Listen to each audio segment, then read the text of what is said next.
है। आज नवरात्रि का 7वां दिन है। मां दुर्गा के 7वें स्वरूप मां कालरात्रि की पूजा की जाती है। इन सब पर बात करने के लिए हमारे साथ मौजूद हैं ज्योतिषाचार्य पंडित प्रिया शरण त्रिपाठी जी। पंडित जी, आपका बहुत बहुत स्वागत है। धन्यवाद।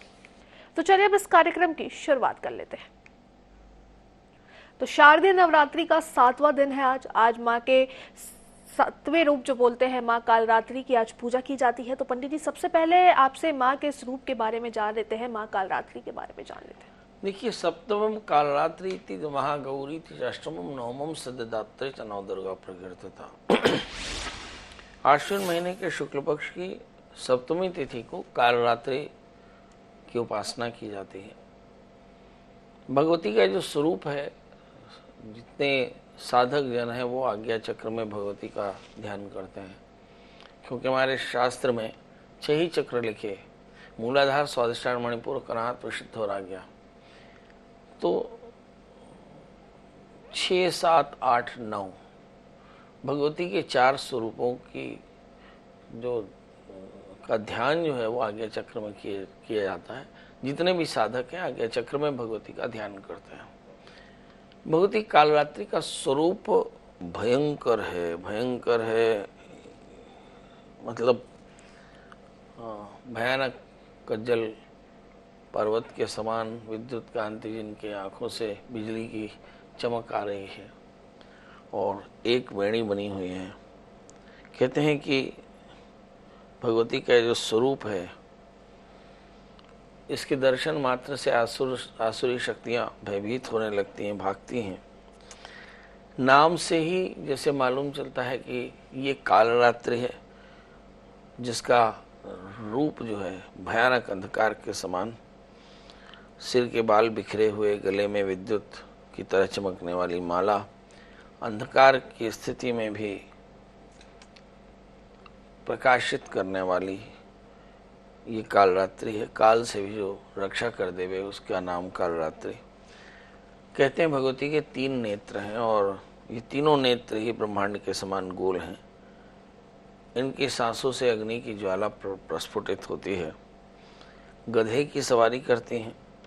ऊपर उठे दाहिने हाथ में वर मुद्रा, दाहिनी की तरफ वाला हाथ अभय मुद्रा में, और जो बाईं तरफ के ऊपर वाले हाथ में लोहे का कांटा और नीचे वाले हाथ में खड्ग है।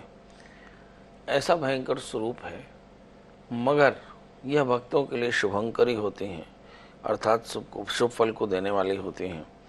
कहते हैं कि इसकी उपासना से सभी प्रकार के भय और भय के कारण दूर हो जाते हैं। नाम मात्र से ही महिषासुर इत्यादि दानव भयभीत हो जाते हैं और सभी प्रकार के ग्रहों को दूर करने वाली, अग्नि, जल, जंतु, शत्रु, रात्रि भय सबके भय से मुक्त करने वाली ये कालरात्रि है। असल में हम देखें तो एक स्त्री का 7वां स्वरूप है कि एक कन्या पिता के घर में जन्म लेती है। शैलजा, गिरिजा, शैलपुत्री कहलाती है। शिव को प्राप्त करने के लिए तप करती है, ब्रह्मचारिणी कहलाती है। ब्रह्मचारिणी होकर के शिव का वर्ण करने के लिए उद्यत होती है तो सुंदर सजी हुई स्कंद चंद्रघंटा कहलाती है।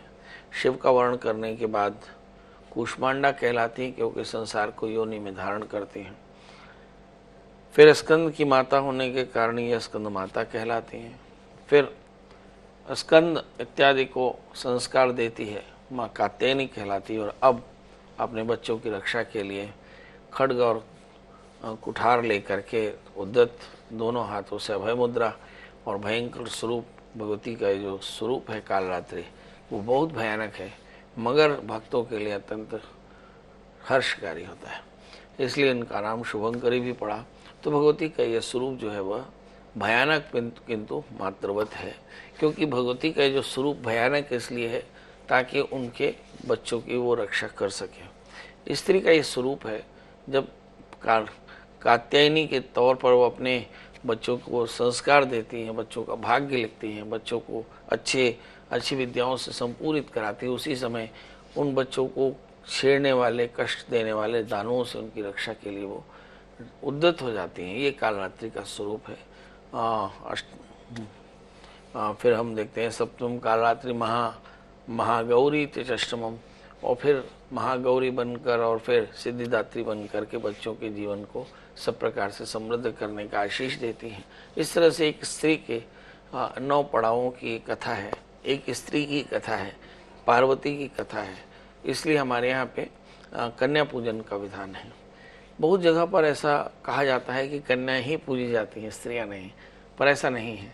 हमारे यहाँ पे जितनी भी पूजा है, इसमें सारी की सारी पूजाओं में मेरा ख्याल है कि प्रथमम शैलपुत्री, द्वितीयम ब्रह्मचारिणी, तृतीयम चंद्रघंटे थी। तो चंद्रघंटा से लेकर के और सिद्धिदात्री तक ये जो 7 विग्रह भगवती के हैं या 7 पड़ाव स्त्री के हैं, ये स्त्री रूप में, मातृ रूप में है। या देवी सर्वभूतेषु मातृरूपेण संस्थिता।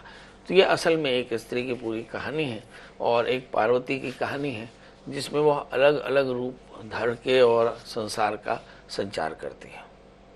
बिल्कुल पंडित जी, तो अब आपसे माँ काल रात्रि के पीछे की कहानी या कथा जो है वो भी जान लेते हैं।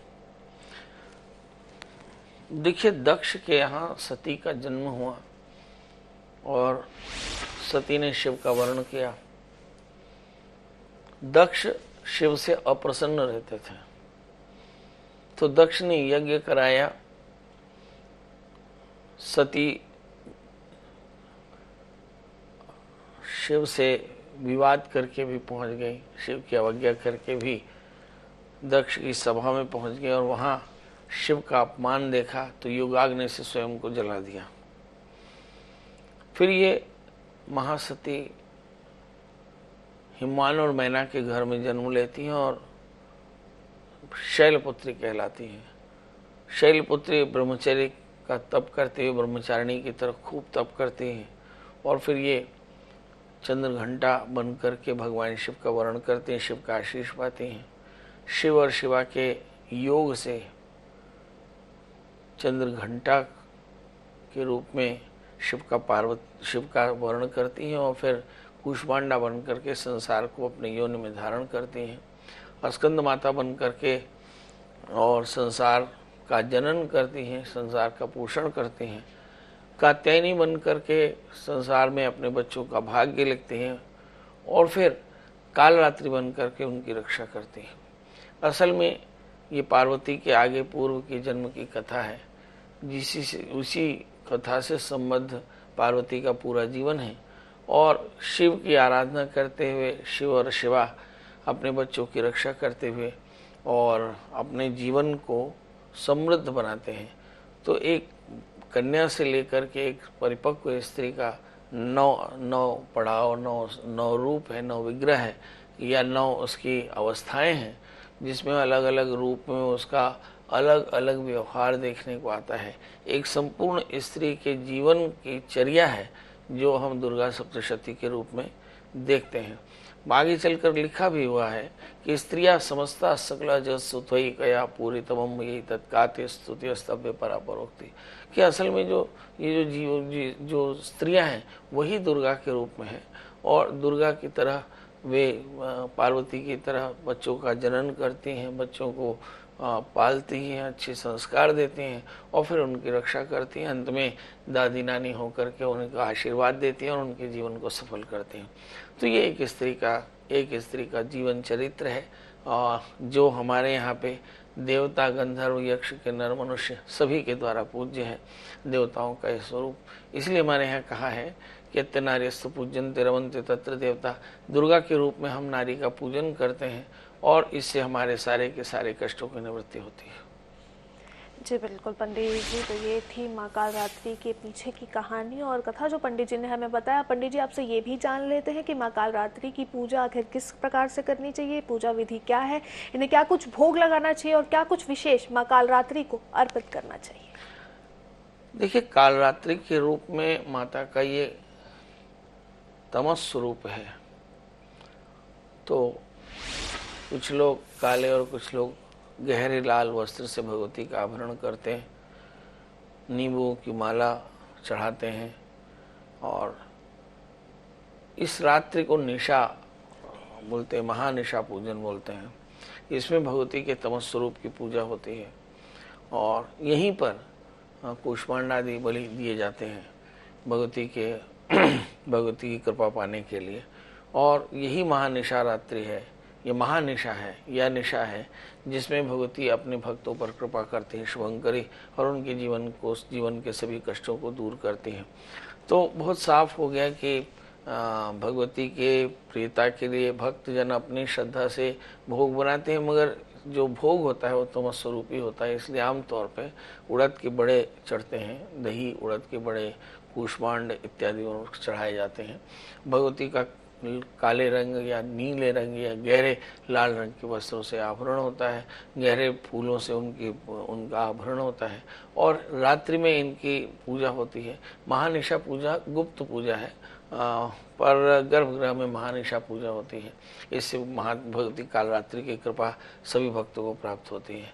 आप देखेंगे कि जो जितने भी काली बाड़ी है आज की रात में ही रात्रि जागरण करेंगे और भगवती के महापूजन के वो साक्षी बनते हैं। जी बिल्कुल, तो इस तरीके से माँ कालरात्रि की पूजा करना चाहिए। अब पंडित जी, ये भी कहा जाता है कि जिन लोगों को ज़्यादा गुस्सा आता है उन्हें माँ कालरात्रि की विशेष पूजा करना चाहिए। इसके पीछे का भी कारण आपसे जान लेते हैं। भगवती का मूल जो स्वभाव है वो रक्षक है। अपने बच्चों की रक्षा के लिए क्रोध के भाव से खड़ी हैं और हाथ में खड्ग और कुठार लेकर खड़ी हैं। बच्चों के लिए अभय मुद्रा है और दुष्टों के लिए भय उत्पन्न करने वाली हैं। तो जिन्हें भी बहुत क्रोध आता है उन्हें भगवती के स्वरूप का ध्यान जरूर करना चाहिए, क्योंकि शुभंकरी है। मतलब इस भगवती के इस विग्रह को देखकर एक बात बहुत स्पष्ट हो जाती है कि आपके क्रोध से संसार में दुष्टों को भय होना चाहिए और जितने भी साधु हैं उनको परित्राण मिलना चाहिए। तो ये भगवती का स्वरूप है। और इसी कारण से हमारे सारे जो संत हैं वो शुभंकरी की पूजा की बात कहते हैं और कहते हैं कि भगवती शुभंकरी की पूजा करने से शुभत्व बढ़ता है, क्रोध का नाश होता है और आपके अंदर में रचनात्मकता बढ़ती है, और जो आपका क्रोध भी है वो सकारात्मक होकर के संसार के कल्याण की वजह बनता है। जी बिल्कुल पंडित जी, जैसा कि आपने बताया कि माँ कालरात्रि की पूजा जो है आमतौर पर जैसे 9 दिन, बाकी के 9 दिन हम माता की पूजा करते हैं, वैसे ही सुबह से ही हम इनकी पूजा भी करते हैं। लेकिन रात में विशेष तरीके से कालरात्रि की पूजा, क्योंकि इनको काली भी कहा जाता है, तो काली पूजा रात में की जाती है। हाँ, इसे निशा पूजा कहते हैं। अब चूंकि तो मैं आचार्य रहा, पंडित रहा, तो मैंने बहुत बार निशा पूजा कराई है, सो इसका निजी अनुभव है। ये रोमहर्षक होता है, क्योंकि भगवती का स्वरूप बड़ा तामसिक स्वरूप है और भगवती की पूजा में सारे तमक स्वरूपी द्रव्य चढ़ते हैं और ये महानिशा पूजा गुप्त होती है, इसलिए इसकी चर्चा कोई भी आपको खुले पर करता नजर नहीं आएगा। मगर ये भगवती का तमस स्वरूप है, बस आप इतना ही जान लीजिए। तो भगवती का तमस रूप है ये। पंडित जी, आपसे ये भी जान लेते हैं कि माँ कालरात्रि के पूजा में या उनके व्रत में क्या कुछ चीजें जो है वो वर्जित रहती है?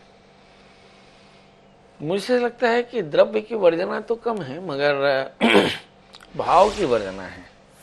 भाव की वर्जना है। कई बार हम ही क्या, बहुत सारे लोग ऐसा करते हैं। इन 9 दिनों में खटकर्म का अनुकरण करते हैं, मारण, मोहन, उच्चाटन, उद्देश्य, स्तंभन, वशीकरण इत्यादि। तो मुझे ऐसा लगता है कि ये खटकर्म भी इन्हीं दिनों में किए जाते हैं। अलग अलग क्षेत्र हैं जहाँ पर अलग अलग भगवती के पूजा की परंपराएं हैं। बस संसार का अहित न हो, इस बात की धारणा का निषेध है कि आप इसका अहित करने के लिए भगवती की उपासना न करें। आप अपनी रक्षा के लिए, परिवार की रक्षा के लिए पूजा कर सकते हैं, मगर लोग ऐसा करते हैं, ये निषिद्ध होना चाहिए। दूसरा, जो हमारे यहाँ पे पशु बलि दी जाती है, कुछ लोग इसकी व्याख्या करते हैं, कुछ लोग इसका समर्थन करते हैं, पर शास्त्र इसका समर्थन नहीं करता, तो पशु बलि नहीं दी जानी चाहिए। अब इसके अलावा कूष्मांड की बलि दी जाती है और दधिमांस यानी उड़द की बलि दी जाती है और सात्विक तरीके से हम भगवती के स्वरूप की पूजा कर सकते हैं। पर बलि नहीं चढ़ानी चाहिए, क्योंकि बलि की प्रथा इसी दिन होती है। तो मैं निजी तौर पर अपने शास्त्र के आधार पर कह सकता हूँ कि इस द्रव्य का निषेध होना चाहिए, इस पशु बलि का निषेध होना चाहिए। पशु बलि का निषेध होना चाहिए, बात तो आपने बिल्कुल सही की, लेकिन लोगों में तो यही चीज मान्यता में फैली हुई है कि बलि, माता को बलि चढ़ानी चाहिए तो उससे माता प्रसन्न होती है। तो आपसे जान लेते हैं कि बलि नहीं तो माता, मतलब पशु बलि नहीं तो माता को प्रसन्न करने के लिए फिर क्या करें? बतौर कर्मकांडी तो बलि का मतलब होता है, बलि का मतलब होता है पूजन का द्रव्य जो प्रिय हो। तो ऊष्मांडेति चतुर्थकम, ऐसा कहते हैं कि ऊष्मांड की बलि दी जाती है। फिर भगवती का ये स्वरूप तमस स्वरूप है, तो फिर अनार चढ़ता है इसमें और नींबू इत्यादि भगवती को भोग लगते हैं। और इसमें कूष्मांड की बलि दी जाती है, दही और उड़द की बलि दी जाती है, और पशु बलि नहीं दी जाती। ये निषेध है, ऐसा शास्त्र में है। पर कुछ जगहों पर ये बलि की प्रथा आज भी कायम है, पर शास्त्र उसकी मान्यता नहीं देता। तो शास्त्र इसकी मान्यता नहीं देता, ऐसा पंडित जी का कहना है। और कुछ विशेष पंडित जी माँ कालरात्रि को लेकर? कालरात्रि का ये जो भगवती का जो सातवां स्वरूप है, असल में ये माता का वो स्वरूप है जब माता अपने बच्चों को लेकर थोड़ी असुरक्षित होती हैं और वो भयंकर होते हैं, भयंकर। जब कुछ शत्रु, कुछ असुर, कुछ दानव, कुछ दैत्य बच्चों पर उनके हमलावर होते हैं, तो भगवती का यह स्वरूप प्रकट होता है, जहाँ पे वो अपने बच्चों की रक्षा करने के लिए तत्पर है। और ये उनका पक्का कहना है कि जो कोई भी संसार का हित करने जाएगा, भगवती कालरात्रि उसका नाश कर देंगे। दुर्गा सप्तशती पूरा पढ़ें तो अपने को यही समझ में आता है कि भगवती का जो ये युद्ध था, ये अपने बच्चों की रक्षा करने के लिए था। मातृ स्वरूप में भगवती ने अपने बच्चों की रक्षा के लिए युद्ध किया। इसलिए मुझे से लगता है कि जो कालरात्रि का जो स्वरूप है, ये योद्धा का एक स्वरूप है, माता का योद्धा का स्वरूप है। जब वो अपने बच्चों की रक्षा के लिए तत्पर है, तो इस समय बच्चे बड़े सुरक्षित होते हैं, बच्चे भगवती के इस विग्रह से बड़ा प्रसन्न होते हैं। क्योंकि माँ यदि असुरों पर कुपित होकर के असुरों का नाश करे और बच्चों की रक्षा करे, तो बच्चे इसे अभय मुद्रा प्राप्त करते हैं, अभय प्राप्त करते हैं। ये भगवती का मातृता का, मातृत्व का वह स्वरूप है कि जिसके अंदर मातृत्व में क्रोध देखने को आता है, मातृत्व में तम देखने को आता है। और ये हमारे यहाँ सभी माताएं करती हैं, सभी माताएं करती हैं। अगर उनके बच्चों को कोई परेशान करे तो हर माता कालरात्रि का स्वरूप धारण कर सकती हैं और करती ही हैं इनफैक्ट। तो भगवती के इस एक स्त्री के इस स्वरूप का भी मान रखा कि बच्चों की रक्षा के लिए वे क्रोध में भी बच्चों की रक्षा करती हैं और क्रोध में संसार में दानवों का वध करती हैं। तो नारी का ये स्वरूप जो है तमस स्वरूप है और इसकी भी बड़ी मान्यता रखी। तो बिल्कुल नारी का ये तपस स्वरूप है और इसकी भी बड़ी मान्यता है, पंडित जी ने हमें जैसा बताया। पंडित जी, एक और सवाल है, बहुत लोगों के मन में ये आशंका रहती है कि आज के दिन ऐसा बोलते हैं कि नेगेटिव पूजा भी बहुत ज्यादा की जाती है, तो इसमें कितनी ज्यादा सच्चाई है? देखिए, आज के दिन ही नहीं, अनादिकाल से प्रतिदिन तामसिक पूजाएं होती रही हैं और हमारे यहाँ साधना ही है। अब अगर पश्चिम बंगाल से असम की तरफ चलने लगे तो आपको ये तांत्रिक साधनाएं आपको दिखेंगी कामाख्या में, और फिर नीचे आए आप वेस्ट बंगाल में तो भगवती काली का स्वरूप कालीकट ऐसे बनाई है। भगवती काली के नाम पर भी कालीकट बना है, जिसे आगे चल करके कोलकाता कहा, पर एक्चुअली वो कालीकट है। तो इसका मतलब ही यही है कि ये जो हिस्सा है ये भगवती के तमस स्वरूप का तमो रूप में पूजा करता है। और ये वामार्गी साधनाएं भी होती हैं, अलग अलग क्षेत्रों में होती हैं, अलग अलग कापालिक होते हैं, कौल होते हैं, आचार्य होते हैं जो तांत्रिक साधनाएं भी करते हैं। तो ये तो संसार है, सभी प्रकार के सारे यहाँ विद्यमान हैं। अब जो पूजा का विधान है, सतोगुणी पूजा होती है, रजोगुणी पूजा होती है, तमोगुणी पूजा होती है। सतोगुणी पूजा में हम सतोगुणी द्रव्यों का इस्तेमाल करते हैं, रजोगुणी पूजा में रजोगुणी द्रव्य का इस्तेमाल करते हैं और तमोगुणी पूजा में तमोगुणी द्रव्यों का इस्तेमाल करते हैं। सतोगुणी पूजा में सतोगुणी मंत्र इस्तेमाल होते हैं, रजोगुणी पूजा में रजोगुणी मंत्र इस्तेमाल होते हैं, तमोगुणी पूजा में तमोगुणी मंत्र इस्तेमाल होते हैं। इसी तरह से सतोगुणी पूजा में सतोगुणी क्रियाएं होती हैं, रजोगुणी पूजा में रजोगुणी क्रियाएं होती हैं आचार्यों के द्वारा, और तमोगुणी पूजा में तमोगुणी क्रियाएं होती हैं। तो जो पंचमकार साधनाएं हैं, जिसे आप वामार्गी साधना कहते हैं या जिसकी चर्चा आप कर रहे हैं, ये एक पूजा का विधान है जिसे हम पंचमकार साधना कहते हैं। तो ये पंचमकार ले करके और फिर वामार्गी साधनाएं होती हैं, एग्जैक्टली ये होती हैं और इन्हीं दिनों में होती हैं और एक बड़े समुदाय में, बड़े वर्ग में, बड़े स्थान में ये खुले रूप में होती हैं। और भारतीय सनातन में इसकी भी स्वीकृति है, इसका भी एक अपना शास्त्र है, वामार्गी आचार्य हैं, वामार्गी साधनाएं होती हैं और ये भी बड़े काम की हैं। जी। तो बिल्कुल शारदीय नवरात्रि का 7वां दिन है। आज माँ कालरात्रि की पूजा की जाती है। माँ कालरात्रि के पीछे की कहानी, कथा, पूजन विधि, इन तमाम चीजों की जानकारी जो है पंडित जी ने हमें विस्तार से दी है। इन सभी के लिए पंडित जी आपका बहुत बहुत शुक्रिया। धन्यवाद। तो इसी के साथ आज के इस कार्यक्रम में फिलहाल इतना ही। कल फिर से मुलाकात होगी हमारे इस खास प्रोग्राम। नमस्कार।